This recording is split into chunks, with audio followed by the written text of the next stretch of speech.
고추밭 주변을 예초기로 잘 풀을 깎아 보니까 정말 개운하고 깔끔합니다. 고생한 보람은 있어요. 제 고생이 아니라 당연히 저렇게 무성한 풀은 깎아줘야 거기에서 여러가지 해충 같은 것들도 없앨 수도 있고요. 또 공기가 순환이 잘 돼서 고추의 그 무름병이나 썩은병 같은 것도 방지할 수 있어서 고추밭 주변을 삥 둘러서 다 깎아 놨습니다. 그리고 집에 갔다가 이제 오늘 지금 아침에 왔는데 비가 제법 소나기든 뭐든 많이 왔나 봐요. 땅이 길습니다. 그리고 물소리 나잖아요. 소랑에 물이 흐르고 있고 비가 소나기라 국지성입니다. 어디는 오고 어디는 안 오고 그렇게 요즘에 날씨가 반복되죠. 그 달력을 한번 살짝 들어봤더니 이제 그 바빴던 절기들이 다 지났어요. 뭐 삼복, 더위 다 지났고요. 말복까지. 그리고 칠석 같은 거 지났고 이제 이번 주에는 처서가 들어있네요. 그러니까 더위가 이제 머물러 버린다. 더 이상 막 그렇게 활성화되지 않는다 그런 뜻이겠죠. 그렇지만 아직도 일기예보 같은 거 뉴스 들어보면 36.5도 인간의 체온보다도 훨씬 위로 상회하는 그 막 40도 막 이런 데까지도 올라가고 그렇다고 해요. 이런 무더위가 조금 쓰러지려면 태풍이 한두 개 정도는 좀 주변이라도 좀 쓸고 가야 되지 않을까. 그래서 이렇게 무겁게 내려 누르는 듯한 저기압을 좀 날려버려야 되지 않을까. 고기압이 있어도 습도가 하도 강하니까 그게 더 후덥지근한 때가 많죠. 거의 그냥 내리쬐는 햇살과 아울러서 찜통같이 어디 사우나실에 가 있는 것 같은 느낌이 들 정도로 땀이 줄줄줄줄 흐르고 아무튼 그렇게 아직까지는 덥습니다. 하지만 오면서 또 대추나무를 쳐다보고 왔는데 대추가 상당히 또 커졌어요. 이만큼 자랐어요. 그래서 대추가 이걸 무렵이다? 그러면 추석이 가까워졌구나. 보니까 추석도 결국 다음 달 중순에 있으니까 한 달 정도 채 못 남은 것 같아요. 그러니까 그만큼 계절은 어김없이 변화할 거니까 어쩔 수 없이 견디자 이 말밖에는 할 수 없죠. 저도 그 공간에 들어있는데 뭐 저만 유유자적하게 더위를 피하고 있는 방법도 없고요. 오히려 이열치열처럼 열심히 땀을 흘려서 일을 했습니다. 그러한 보람 같은 것도 좀 있긴 하고요. 몸이 고단하기도 하고 정말 안 하면 뭐 어때 그런 게으른 마음도 살짝 들다가도 최근에 제가 이제 머무는 또 시골 말고요. 전주에 있는 곳에는 이런 말씀 올리기가 조금 죄송하긴 한데 현대판 고려장 같은 느낌이 들어요. 왜냐하면 좀 못 사는 그런 동네라서 그런지 전주에서 전주 도심이지만 끝자락에 어디 푹 들어간 꼴짝 같은 그런 곳인데 그래서 그런지 집세 같은 거나 이런 게 좀 싸요. 많이 쌉니다. 그러다 보니까 재산 같은 거 이런 거 가지고 있던 분들도 좀 정리하고 재산도 뭐 자녀들이든 누구한테 물려주고 조금만 가지고 들어오는가 보죠. 연금 같은 거 타는 사람들도 있는 것 같고요. 왜냐면 그 공원 같은 데가 있어요. 자그마한 공원 같이 주차장도 크게 있고, 여기에 어차피 지나가면서 보면 노인분들이 많이 이렇게 앉아 계셔요. 그래서 항상 인사하고 지나가고 그랬는데, 제가 인사할 때마다, 제가 그 동네를 처음 이사 갈 때도 있었던 분인데, 호랑이 같은 분이었어요.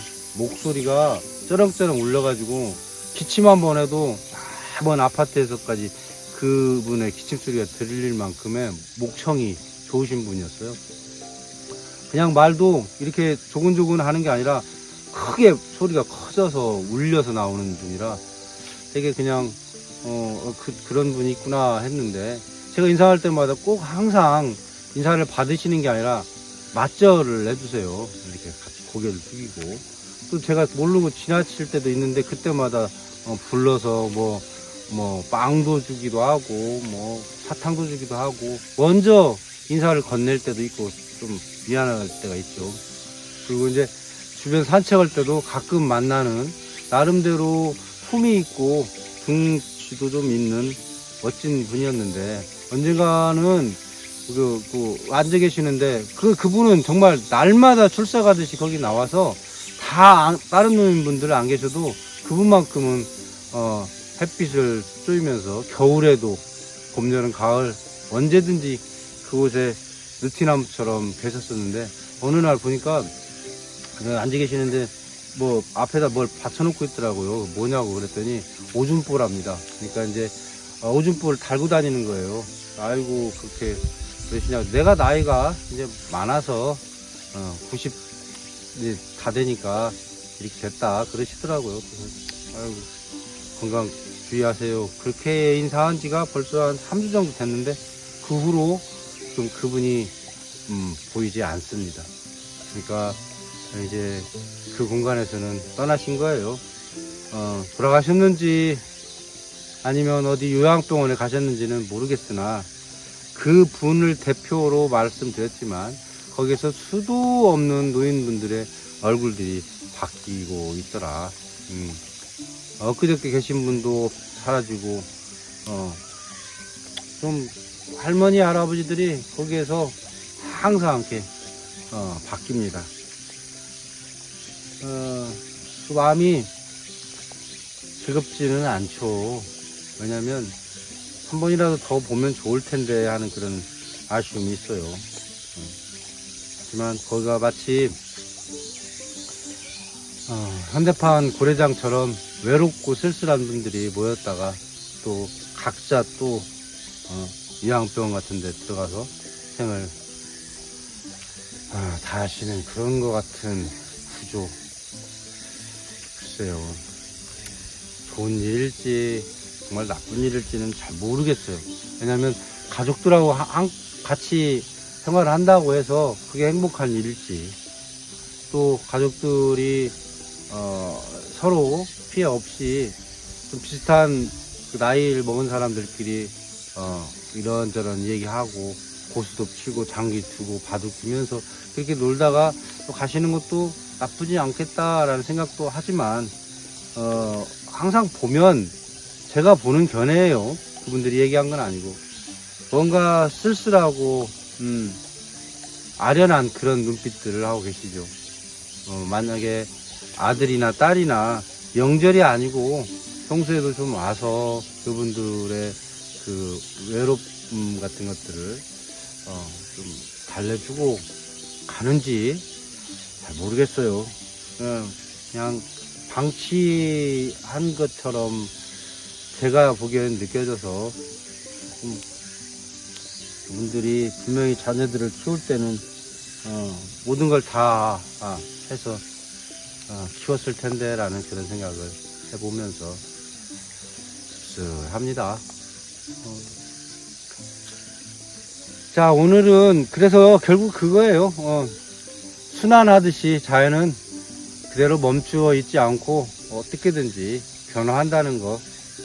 그리고 더위도 곧 물러갈 때가 될 것처럼, 우리들도 삶의 어떤 것들이 열심히 살아야 되는가, 아니면 유유작작하게 여유롭게 살아야 되는가에 그 의문부호는 각자의 몫일 것 같아요. 이를테면 그래요. 너무 많이 일을 한다라고 싶은 분은 균형을 위하여 좀 더 쉼을 갖도록 노력하시고, 너무 많이 나는 느슨해져 있다 그러면 때때로는 취미가 됐든 아니면 소일이 됐든 그 긴장감 있는 일들을 해야 그 균형을, 리듬감 있는 삶의 균형을 찾아가지 않을까, 그런 생각을 합니다. 저는 오늘 이제 밭을 갈아서 거기를 한번 더 깊이 갈고 이제 멀칭을 하고 뭐 그런 거 하려고 했는데 땅이 너무 젖어서 떡이 또 돼 있어요. 그래서 그건 못 하겠고, 자, 풀을 또 좀 더 깎아야 되나? 아이, 지겹습니다, 풀 깎는 거. 그러고 지금 생각하고 있습니다. 아니면 고추를 따야 되나? 고추도 이제 세 번째 따야 될 정도로 양이 좀 빨갛게 된 것들이 많이 보이네요. 어쨌든 제가 느끼고 또 보고 있는 일상들을 그대로 가감없이 전달해 봤습니다.